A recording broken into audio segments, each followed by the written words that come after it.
The wind on Kelvrath didn't blow, it attacked. It came down off the Dregspine Mountains in a solid white wall, horizontal and screaming, carrying ice crystals that could strip the paint off a survey drone at 50 meters. Warrant Officer Dax Mercer had been on 3 colony worlds before this one, and he had never learned to hate weather the way he hated Kelvrath weather. It wasn't dramatic hatred.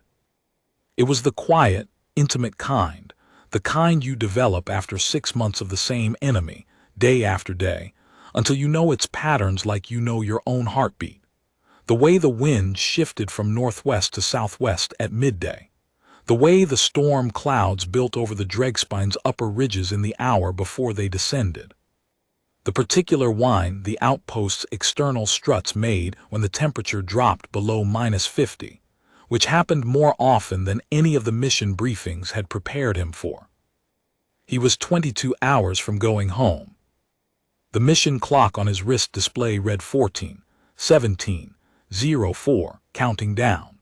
The Aurora-class dropship was sitting on the landing pad at Outpost Tantalus, its heat shielding already pre-warming for atmospheric exit. Commander Vasek had done the final checklist at 0800, pronouncing it complete with the calm efficiency that had made her the most reliable commanding officer Dax had served under. In 22 hours, he and the remaining 7 members of the Colonial Survey Corps Kelvrath expedition would strap themselves in, feel the burn of the main thrusters through their boots, and leave this frozen, miserable, beautiful rock forever. He was doing the last perimeter check of his career on Kelvrath when the ground opened up and swallowed her. Not him, her. He saw it happen from 40 meters out. Saw the ice shelf give way, a whole section of the Southern Survey Trail that crossed a natural shelf above the Meltwater Canyon, a section he had personally walked 100 times, a section rated for vehicle weight, a section that had been certified safe in last week's structural assessment. Heard the crack even through the howl of the wind, a sound like a rifle shot and then a long catastrophic groan. Watched a figure in dark travel furs drop straight down as though the mountain had simply decided it had seen enough of her. He was running before he understood he was running. His boots punched through the snow crust in great explosive plumes, his breath came ragged and white, and the wind shoved at him from the northwest like it was trying to stop him from reaching the edge. He went flat on his belly a meter from the break, crawling the last distance, and looked over. She was 8 meters down, caught on a ledge of jutting shale, one of the layered rock outcroppings that lined the canyon walls like irregular shelves, unpredictable and in this case lucky. Her left arm was twisted at an angle that made his stomach clench.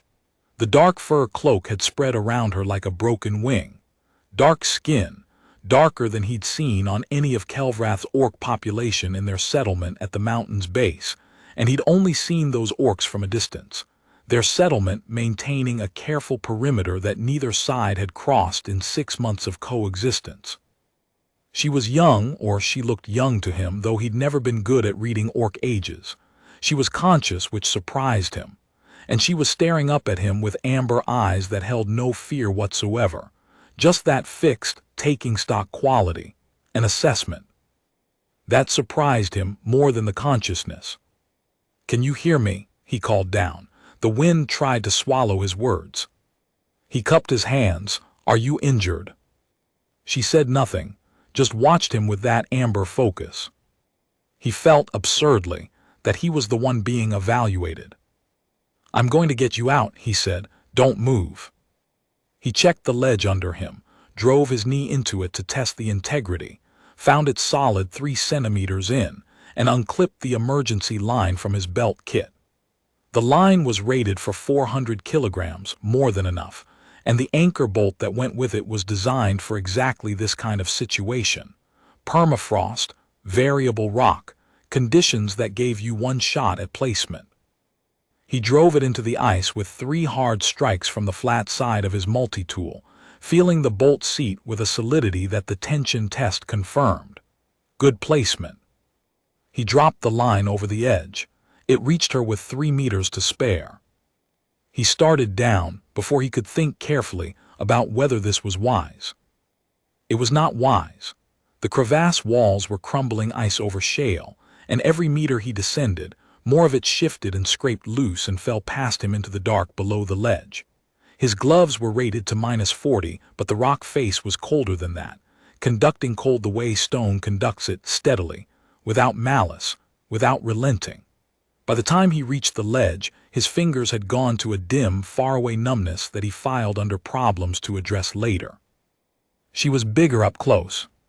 He'd known intellectually that the Orcs of Kelvrath ran large. The xenobiology briefings had said so, had given him numbers: average height over 2 meters in the adult female, significant skeletal density, upper body strength considerably beyond human baseline.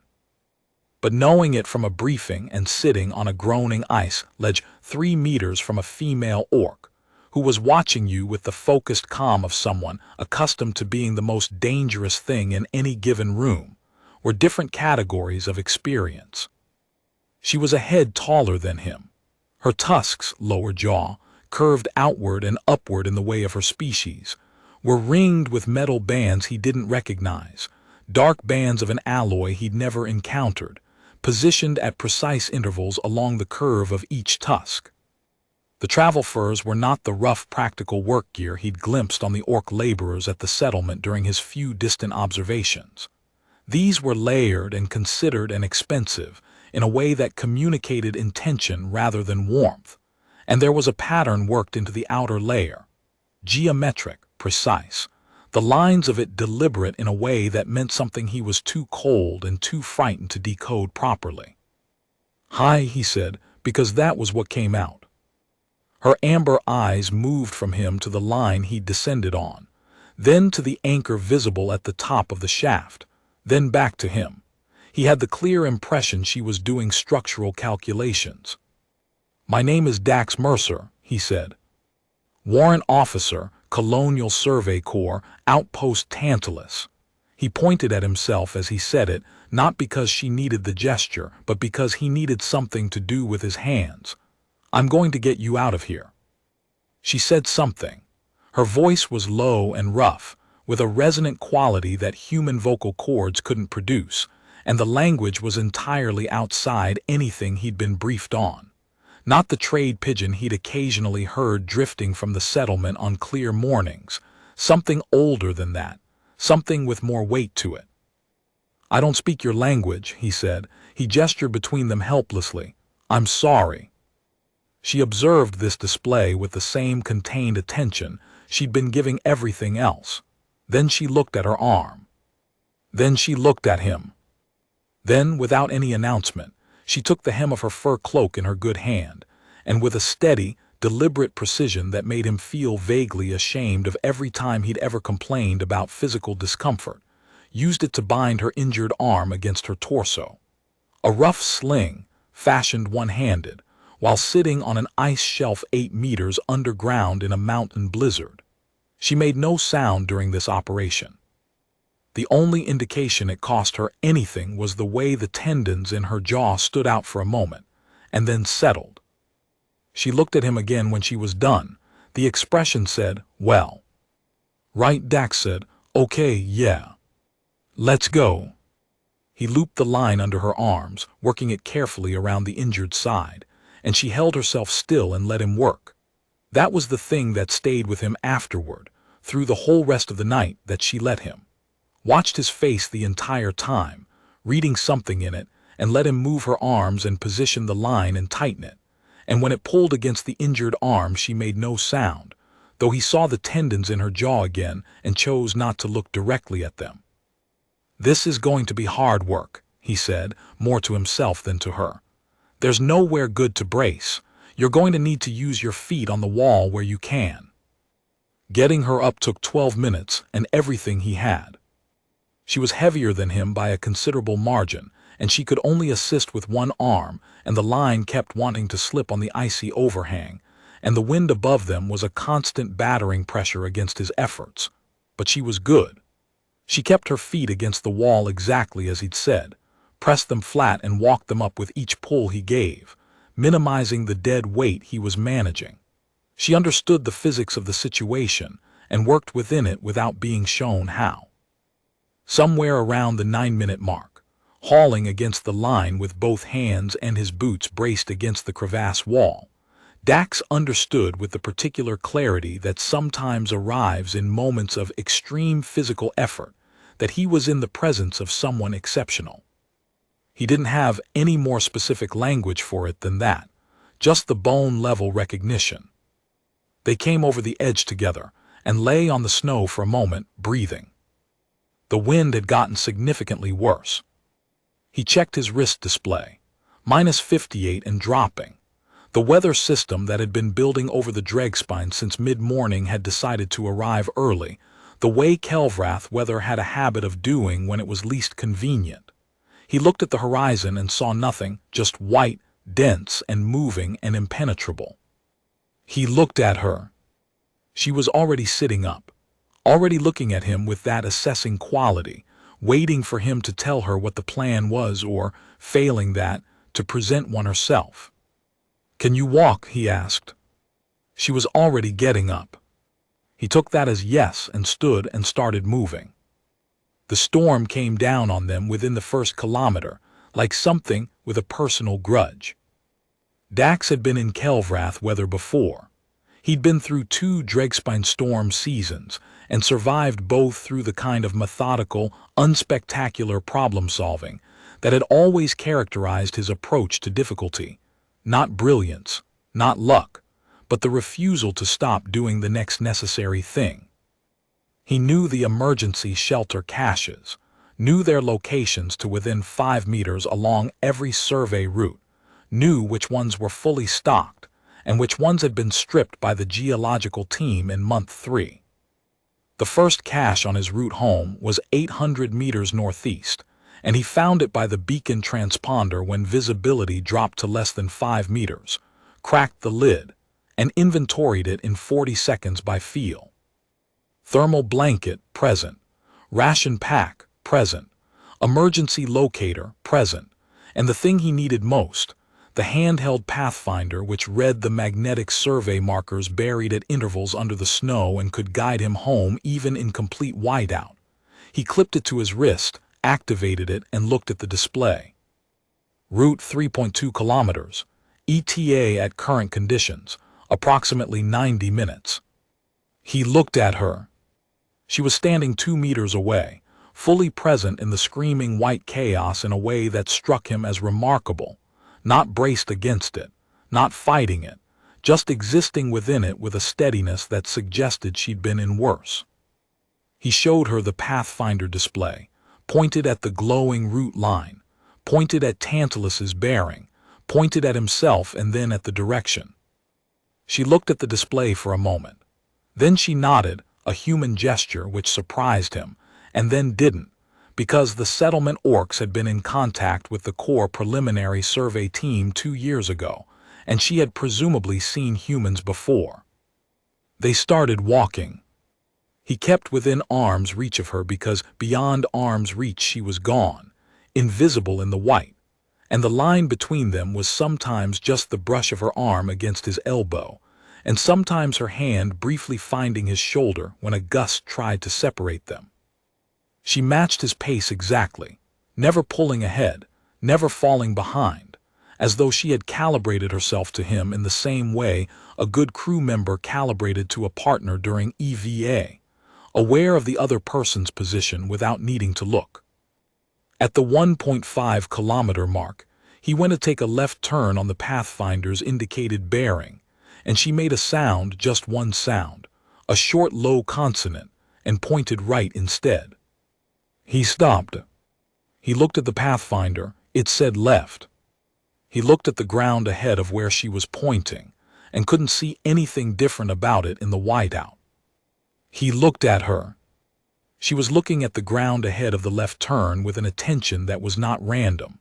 She felt his uncertainty, and without speaking, put her boot down on the snow to his left, lightly, the way you test ice, and then pressed down harder, and they both heard the hollow sound under it.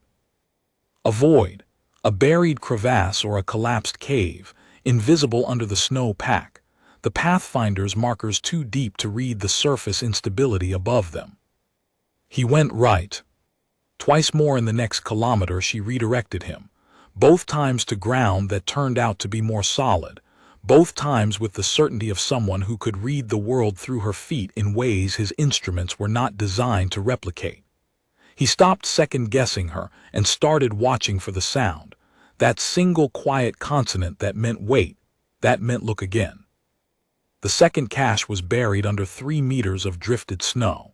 He found it by beacon, and they dug it out together, him working the small entrenching blade from his kit, her using her good arm with a controlled force that sent the drift spraying sideways in chunks the size of his torso. She dug like someone who had been digging in frozen ground since she was small enough to think of it as play. During the digging she spoke. Not to him, not in the way you speak when you expect someone to understand. More quietly than that.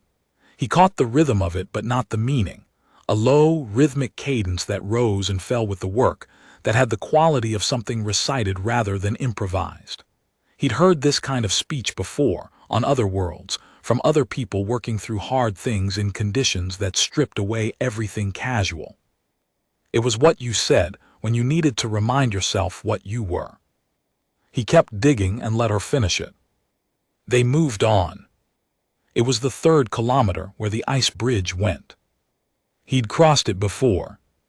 Every member of the survey team had crossed it, the frozen meltwater channel that the geological team had assessed as stable, that the rovers had crossed twice in the previous month without incident.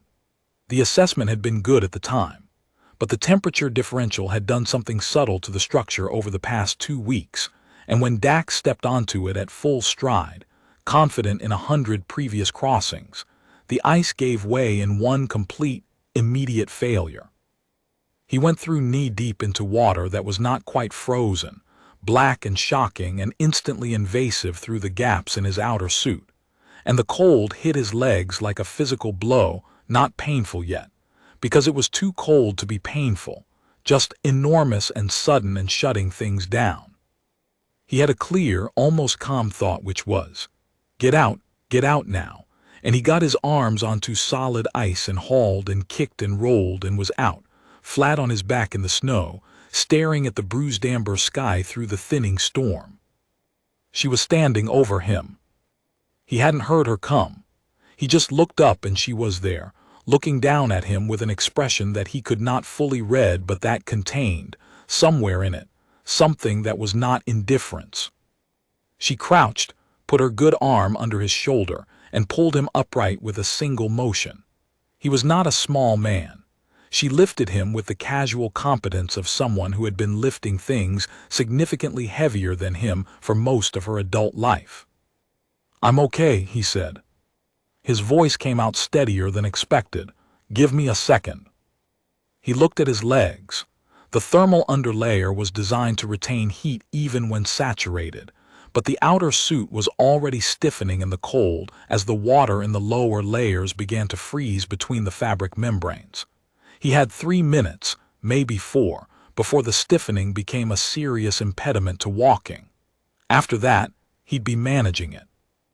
"We need to keep moving," he said.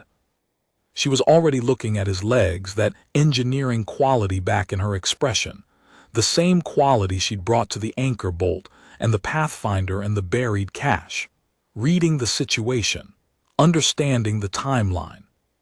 She moved to his left side and put her arm under his, not dramatically, not with any announcement. Just put it there and started walking at the pace he was capable of, compensating for the stiffening suit without being asked, adjusting her support as it got worse without comment, and they covered the last 800 meters to the scout pod in 23 minutes, which was 4 minutes better than he'd expected, which he attributed entirely to her. He hadn't been this glad to see anything in 6 months, as he was to see the orange curve of the old insertion pod through the thinning storm. The pod was the size of a large utility closet. It had been the advanced drop vehicle for the survey mission's first orbital insertion. 6 months ago they'd ridden it down through the atmosphere, bounced twice on the inflatable cushion system, cracked the hatch, and walked out into Kelvrath for the first time. After the main base was established, the pod had been retrofitted as a field shelter. Fixed heating element, survival kit, communication console, 2 fold-down seats. It wasn't much, but it was sealed and it was out of the wind. And when the door closed behind them and the wind's voice dropped from a scream to a muffled moan, the silence was so abrupt that Dax stood for a moment with his ears ringing in it, just breathing. He triggered the heating element. It came on at about 40% capacity. The power cell had been running passive maintenance mode for months, and he calculated that it would bring the pod interior to survivable without getting it to comfortable. He checked his wrist display. 21:04:09. 21 hours and 4 minutes until the Aurora dropship left. He sat on one of the fold-down seats and began working on his lower suit, trying to get the outer layers off before they froze completely in the seams. It was slow, clumsy work with numb fingers, and he was peripherally aware of her doing her own inventory of the pod's interior, moving around it with the same systematic attention she'd brought to everything else, opening the survival kit and assessing its contents, examining the communication console, and correctly identifying it as non-functional without being told. She came and sat next to him without ceremony, and without asking or waiting to be asked, began helping him with the frozen seams. Her fingers were more dexterous than her size suggested, and she worked the latches with an efficiency that suggested she had experience with unfamiliar hardware. He let her. This wasn't the time for self-sufficiency as a point of pride. "The heating element is low," he said, pointing at it. He mimed cold, then mimed warm. He felt like an idiot, but the gesture seemed to help. She looked at the heating element, assessed it, looked at the space between them, and then sat closer. Not touching, but close. The warmth that came off her was significant. Orcs ran warm. The briefings had noted it. Internal temperature higher than human baseline, metabolic efficiency in cold conditions significantly greater. It was a practical decision, sharing that warmth, and she'd made it practically. He thought about saying something and decided not to. The storm pressed against the viewport. The pod creaked occasionally as the wind found new angles against its hull. The heating element worked at its 40%. "Thank you," he said eventually. She glanced at him. "For the bridge. Helping me up, the route redirections." He wasn't sure why he was listing them. She couldn't understand him, but it felt important to say them out loud, to not let them pass unremarked. On Kelvrath, a lot of things passed unremarked.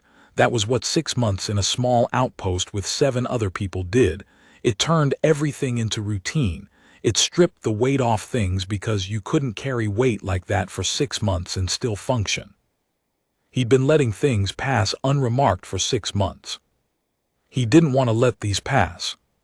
She looked at him while he spoke, not impatiently, just watching him the way she'd been watching him from the beginning, with that focused attention that felt like being read by someone who was very good at reading.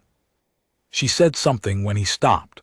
One sentence, delivered with the weight of something decided upon, something she'd been considering.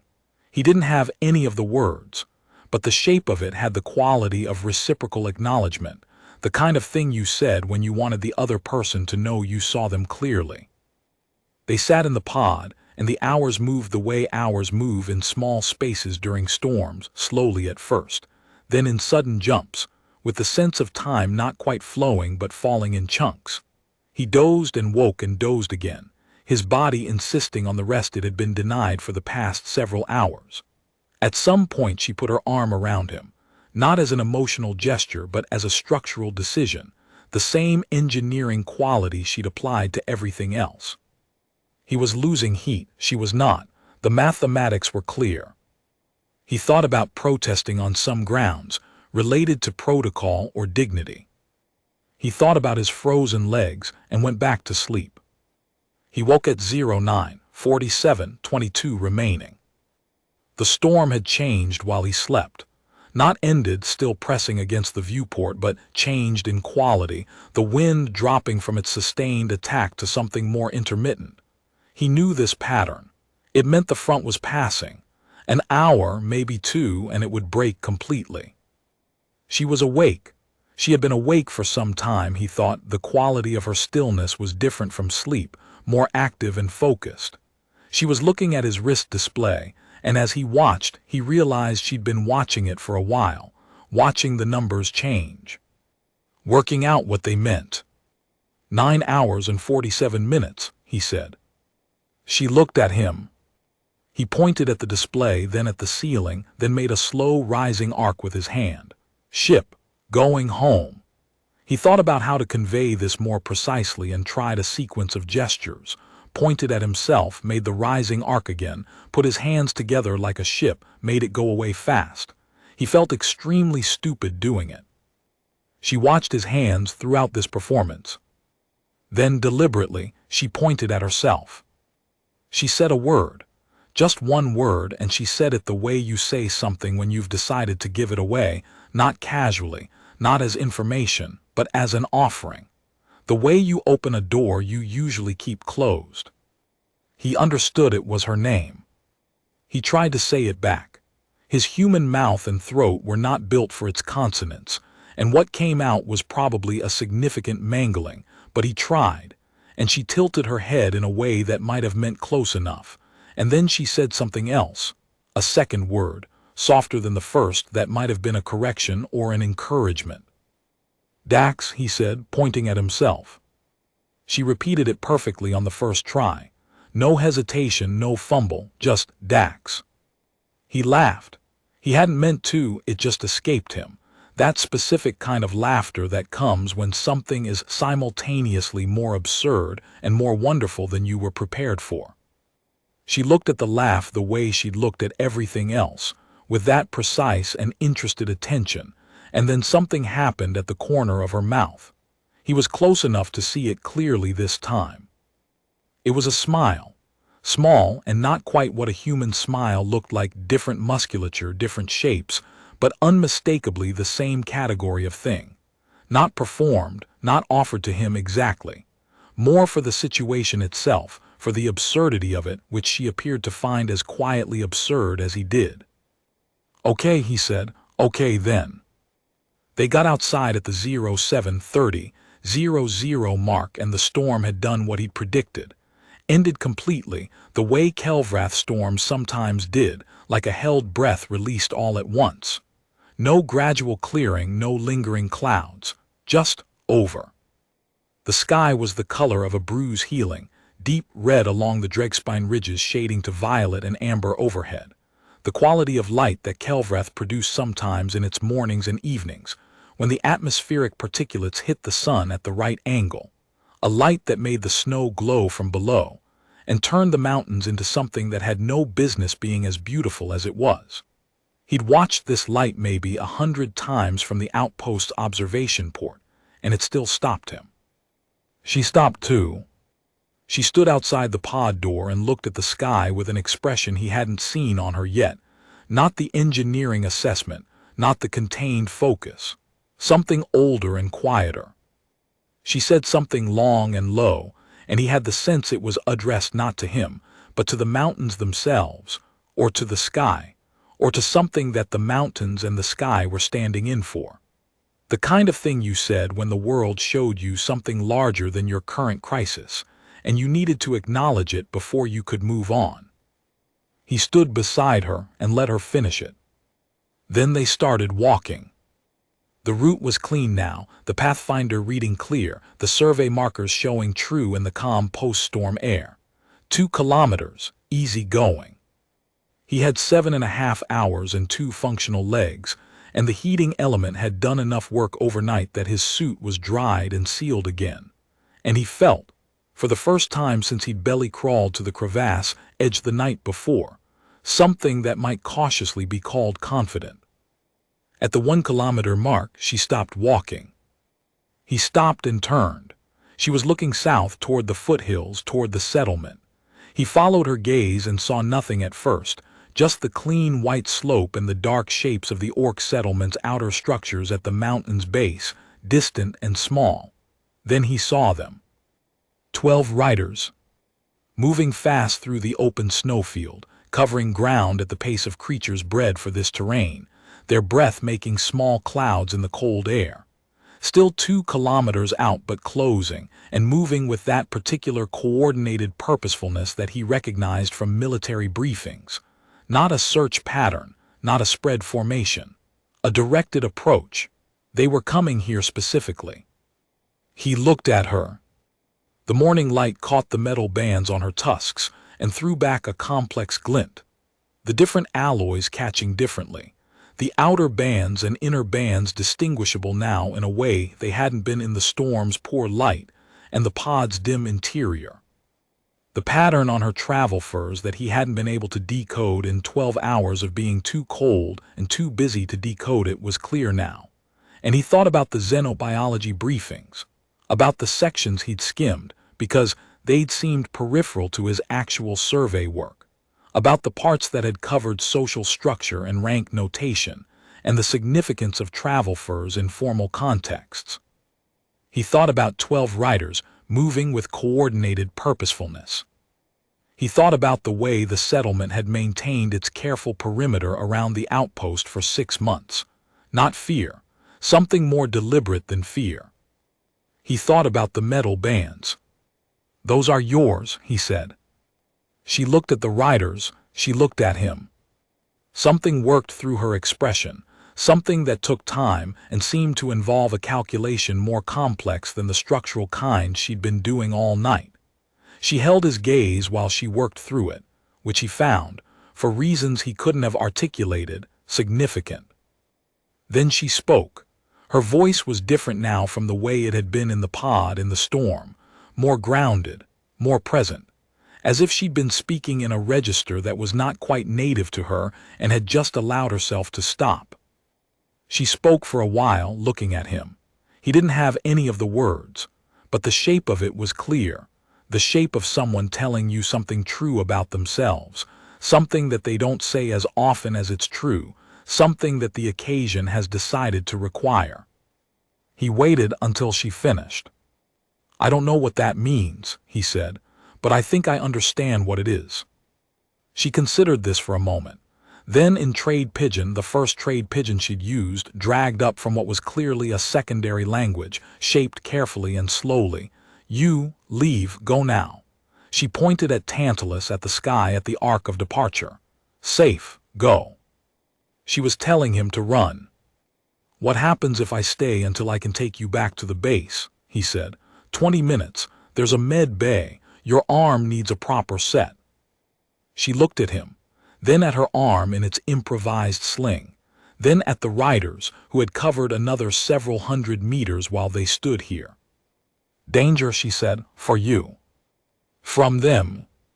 A pause, a different calculation. "Not from them." She searched for the word, couldn't find it. "From situation." "Politics," he guessed. Something happened in her expression that might have been recognition, might have been surprise, might have been both. 20 minutes, he said. He held up 2 fingers. "Med bay, proper brace. Then you go back, I promise." He pointed at the riders, pointed at her, made a returning gesture.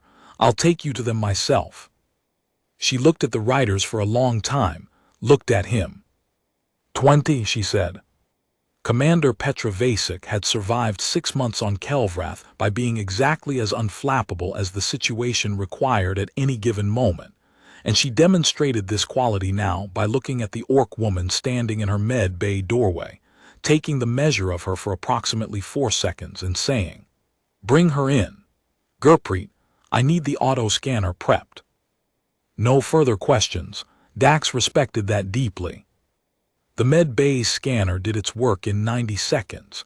He gave Vasic the brief version of the night in the corridor outside, watching the med bay door while he talked. The crevasse, the storm, the scout pod, the riders.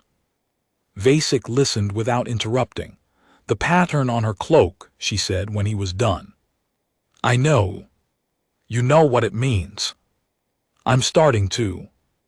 Vasic rubbed her jaw. She had the expression she got when she was doing resource calculations, the particular cast to her eyes that meant she was tracking several things at once. The settlement has kept its distance for 6 months. No conflict, no engagement, just careful distance. Like they were watching us specifically, without wanting us to know they were watching. Or watching for something, Dax said, or someone. Vasek looked at the med bay door. Then she said, 20 minutes, Mercer. Then you take her back to her people and you get yourself onto that dropship. Yes, ma'am. He went back in. She was sitting on the examination surface with the same contained stillness she'd maintained through the entire night, and the scanner display next to her was showing its assessment. 2 fractures, one clean and one with mild displacement, both in the radius. The clean fracture was manageable with the fibrostimulator alone. The displaced one required a manual reduction first. She looked at the assessment display, then at him. She was reading the display's symbolic language without being told what it meant, which he'd stopped being surprised by. 2 breaks, he said, touching his own forearm to indicate location. The small one, he made a closing gesture, simple, easy. The big one I need to move first. He made a slow, deliberate straightening motion with his hands, careful to be precise about it. It will hurt. I can't make it not hurt. She held out her arm. He did it correctly and quickly, because those were the 2 things that mattered, and she made one single sharp exhale at the moment of realignment, and then was still again. And he fitted the fibrostimulator and ran the protocol and stepped back when it was done and looked at his work. She looked at the brace, turned her wrist carefully, testing range, looked at him.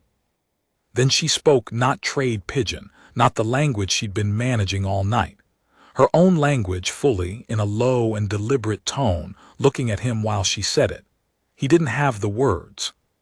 He'd been acutely aware of not having the words for the entire night, and at some point in the pod, in the dark, he'd begun thinking about what it would take to get them. She reached up and touched the metal band on the outer curve of her left tusk, the outermost band, the first one you'd see, and removed it. It took a moment, the metal precise and close-fitted but designed to come off. She held it out to him on her palm. He looked at it. Dark metal, worked smooth. A symbol on the inner face that caught the med bay's light and showed clearly. 3 interlocking forms, angular and deliberate, the kind of design that meant something specific in the grammar of her people's visual language. I can't, he started. She pushed it into his hand and closed his fingers around it with her own, the same deliberateness she'd brought to everything else, and held his hand closed for a moment before releasing it. A formal gesture. A thing done the right way. The riders were waiting at Tantalus's south perimeter. 12 of them, on the great broad-shouldered riding beasts of the Dregspine Range, standing patient and still in the new snow. Armored in a way the settlement orcs never were, layered protection that was clearly functional rather than ceremonial, and worn with the ease of long habit. They were watching the station with an attention that was precise and entirely controlled. Not aggressive, something that preceded aggression and didn't need to become it. She walked out ahead of him. She said one word and all 12 riders dismounted simultaneously, without hesitation, without looking at each other for confirmation. Just one word and 12 bodies moved as one. Then she turned and looked at him. He had stopped 3 steps behind her, instinctively, understanding some quality of the space without being told what it was. There was a boundary here, not a hostile one, just a real one, the kind that forms naturally around certain kinds of authority. She spoke in trade pigeon, picking each word with the care of someone laying stones across water. You, she paused, searching. You carry my life, from the dark. You carried mine, he said, from the ice bridge more than once. She considered this.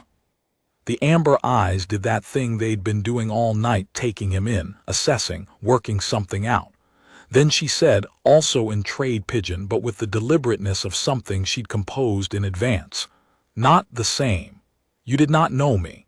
You came into the dark for a stranger.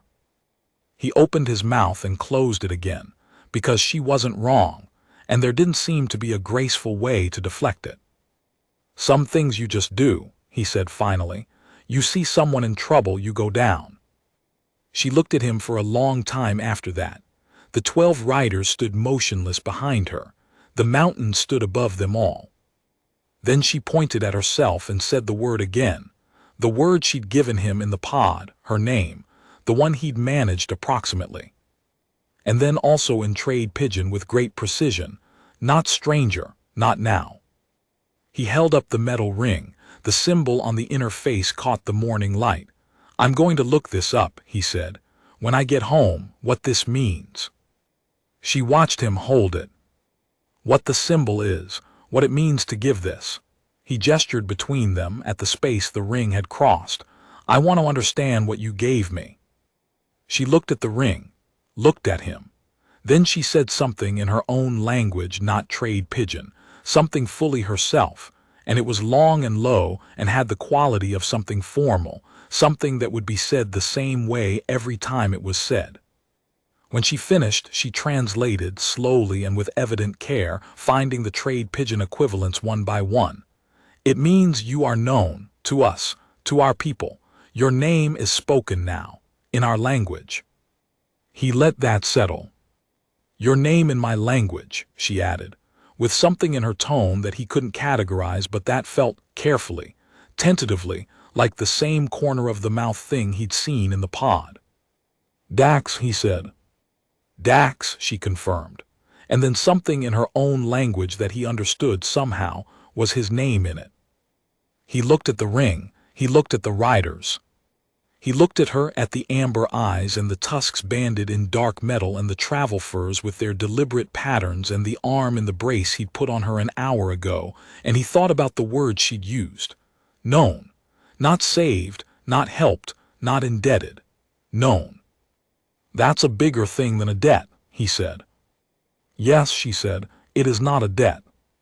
He made the dropship with 6 hours to spare, which was considerably more margin than he'd expected, and Commander Vasek logged his overnight location as the emergency shelter cache as she'd already done, and no one asked him anything beyond the surface questions, which he answered. Lost in the storm, sheltered until it broke, made it back.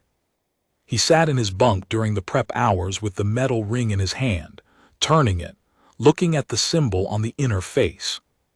The liftoff hit him the way liftoff always hit him, the weight of it through his boots, the vibration working up through the seat frame, the moment the ground let go and there was only air and then not even air and then stars.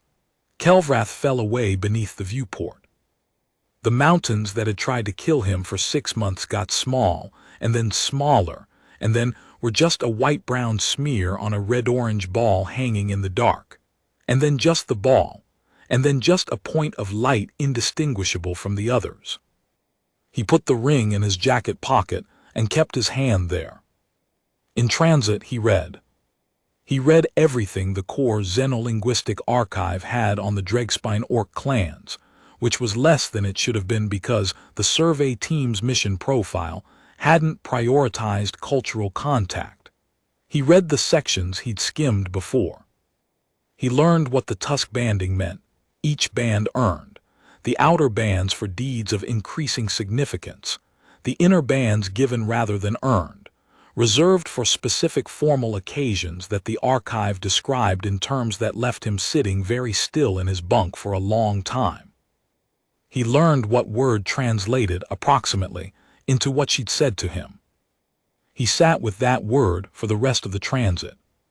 He found the next Kelvrath survey rotation, 18 months out, the Colonial Survey Corps looking for experienced operators with prior Kelvrath deployment. He put in his application the same afternoon he arrived at the transit station, before he'd unpacked, before he'd called home, before he'd done anything except go directly from the docking bay to the deployment office and fill out the form. The desk officer had looked at him oddly. You just got off the rock, she said. I know, Dax said. She processed the form. 18 months later, Kelvrath again. The Dregspine Mountains, the cold that had never really left his memory. And the settlement at the mountain's base, which was larger now, walls where there had been only a perimeter, formal gates where there had been rough barriers, a whole language of permanence in the stonework that hadn't been there before. He kept his head down and did his survey work for 3 weeks. On the 22nd day, the rider came. Just one, no armor, no weapons he could identify. Early morning at the south perimeter, sitting on one of the broad-shouldered beasts with the patience of someone who could do this all day. He went out to meet it. The rider was young, barely an adult, he thought, and handed him a folded document without speaking. Heavy paper, formal weight, text in trade pidgin that had been written with care. She knows you have returned. She asks if you will come to the gate. She says, not a stranger. He read it twice, looked at the rider, when. The rider said, now if you are willing. He was not prepared. He had never been going to be prepared. That had not stopped him at the crevasse, and it didn't stop him here. He went to get his jacket. The gate was not what he'd expected. He'd been picturing something scaled to the armored riders, something martial and imposing. Instead it was deliberate, every carved line placed with intent, every stone fitted to its neighbor the way you fit things when you're building for duration rather than impression. A thing built by people who thought about time the way mountains thought about time. She was waiting on the other side. Not in travel furs. In something formal and layered, the patterning more complex than what she'd worn on the mountain, the tusk bands visible against the cold morning air. The 12 warrior honor guard stood at a distance that was simultaneously close enough to be present and far enough to constitute privacy. Her arm was whole, the brace long gone, the fracture a memory. She looked older.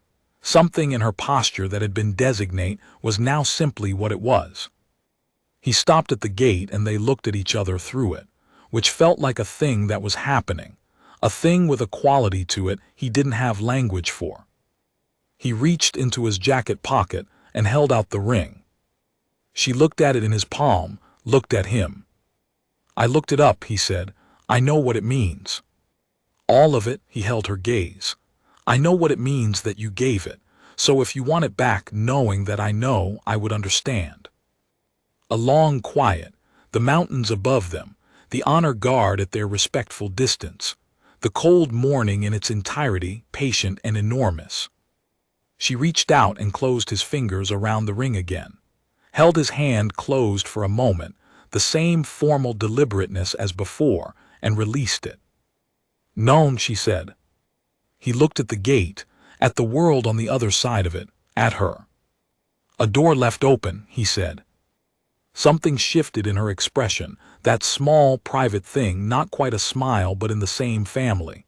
"By a human," she said. Her trade pidgin was better. Months of study in it, he'd been told, which was a political decision that had caused considerable discussion in various circles, which he'd read about in dispatches with a specific feeling he'd had to sit with for a while before he understood it. Who went into the dark without knowing whether it was wise? "I considered it," he said. "I just kept moving."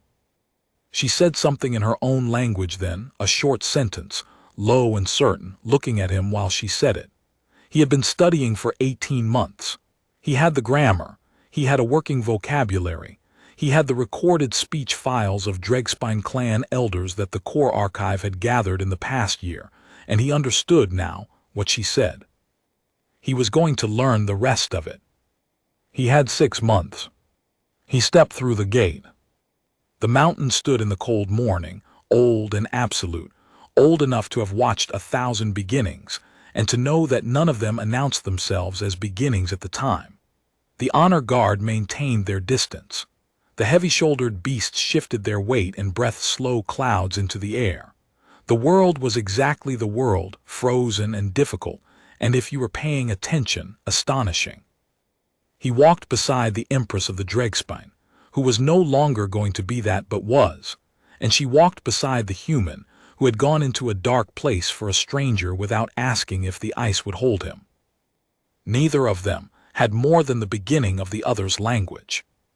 They were learning. The gate stood open behind them both, and the morning held them in its red and violet light, and the snow caught it and glowed, and the mountains were patient with all of it, as mountains are patient with the things that matter, which take longer than storms and longer than seasons, and sometimes, if they are true things, as long as stone. The first week he learned the formal greetings.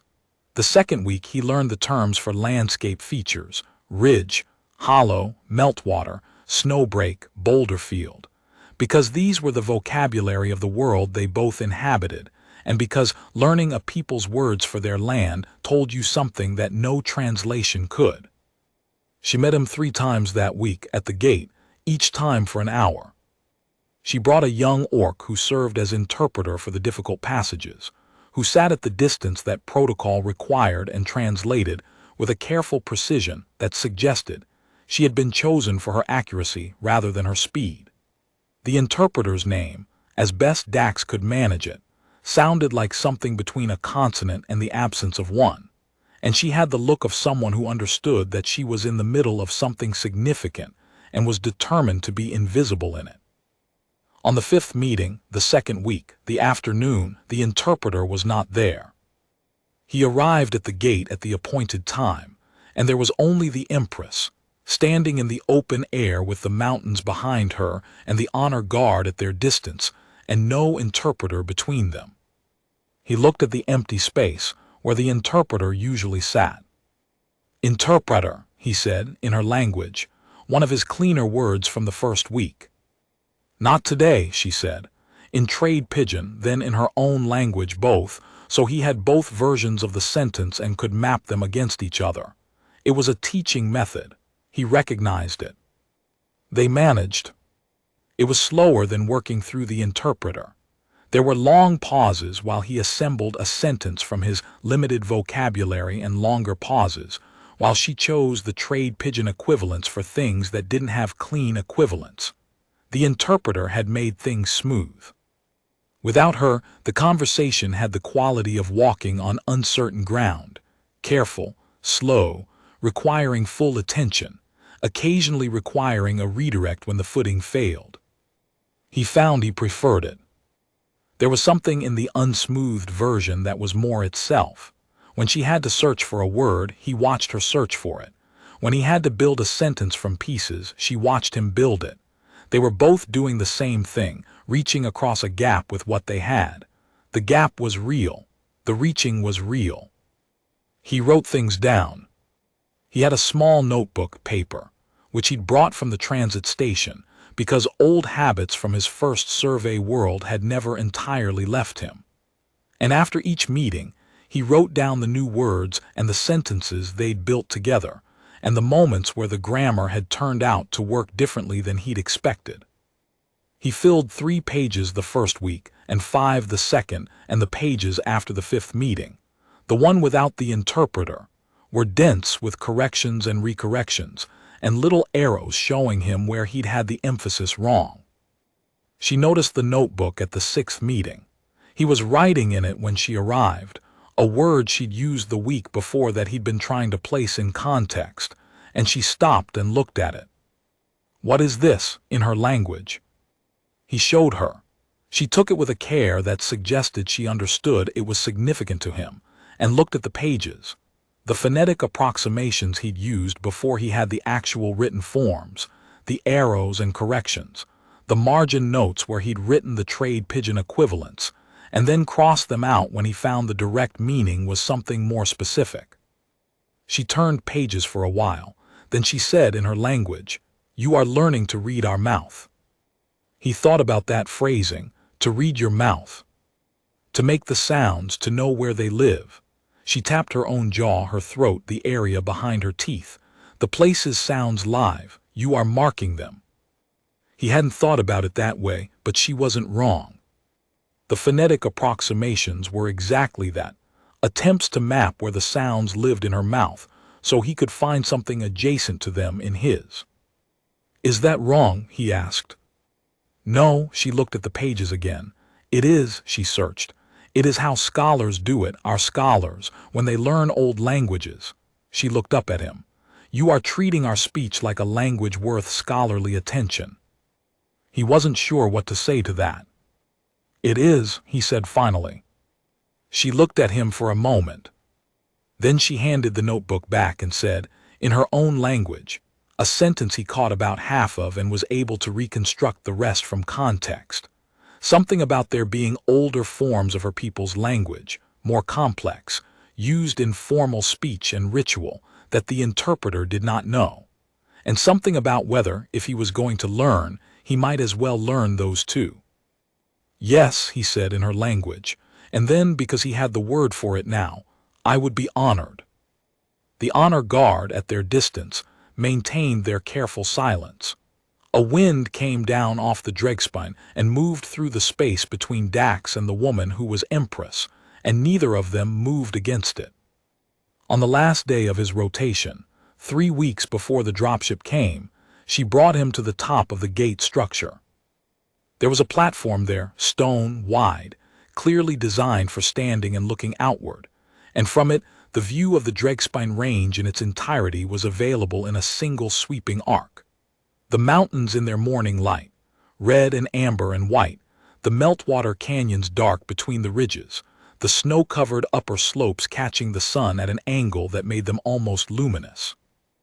Below, the settlement spread in the valley in its permanent new configuration, its walls and gates, and the smoke of its morning fires rising straight up in the still air. He stood next to her on the platform and looked at it. "This is the view my grandmother described to me," she said in her own language, slowly but fully her own, no trade pigeon compromise. He understood perhaps 70% of it in real time and reconstructed the rest from the shape of the whole. Her grandmother's grandmother stood here before there was a gate, before there were walls. She described it in the records we keep, the mountains and the valley and the smoke of the morning fires. A pause. She described it as the world patient for us. "The world patient for us," he repeated. She looked at him when he said it, checking his pronunciation, correcting a vowel with a slight gesture of her own mouth that showed him where the sound should live. He adjusted. "Better," she said. They stood with the view for a while in the way you stand with things that are larger than any single person's claim on them. "When you leave," she said eventually, in trade pigeon, which she used now only for the things she wanted him to be certain of, "you will come back." It was not a question. "Yes," he said. "The survey rotations, how long between them?" "I don't know yet. There's been discussion." He paused, working out how to say what he needed to say with the vocabulary he had. "There's been discussion in my organization about making permanent contact, a formal office, here." He pointed at the valley, at the settlement, at the gate. "Someone stationed here, not just rotating through." She was quiet. "They haven't decided," he said, "but they're considering it." "And you?" she said, in her own language this time, not trade pigeon, which meant she wanted his real answer and not just the easily transmitted version of it. He thought about the 6 months of survey work he had left on his current rotation. He thought about the 3 weeks before the dropship came. He thought about the notebook now dense with her language's sounds and rhythms, and the places its words lived in the mouth. "I'm applying for the contact office position," he said, "if they open it." She looked at the mountains. "If they do not open it, I'll find a way to come back anyway." She turned to look at him then, and what was in her expression was something he now had enough language to read. Not surprise. She'd stopped being surprised by him sometime around the ice bridge, but something that acknowledged a fact, the way you acknowledge a fact that has been present for a while and that you've been deciding what to do with. Something deliberate, something chosen. She reached up to her left tusk and touched the inner band. Not the outer one she'd given him, but one of the inner ones, the ones the archive had described as given rather than earned, reserved for specific and formal occasions. She did not remove it. She left it where it was. But she touched it once with the deliberateness that was particular to her, the way she touched everything she meant, and looked at him while she did it. He understood what it meant. He had the language for it now. What the inner band signified, what the touching of them signified without their removal, what that particular gesture in that particular context communicated in the formal register of her people's tradition. He was going to need to think about that for a while. "The world patient for us," he said in her language, getting the vowel right this time. The corner of her mouth moved. Below them, the settlement's morning fires sent their smoke in straight columns into the cold, bright sky, and the mountains stood in their red and amber light, and the view was exactly what her grandmother's grandmother had described it as. The world, patient. Patient for everyone who would eventually come to stand in it and find themselves, unexpectedly, known. He held the ring in his pocket the way he always did when he was on Kelvrath. He was keeping it. He was coming back.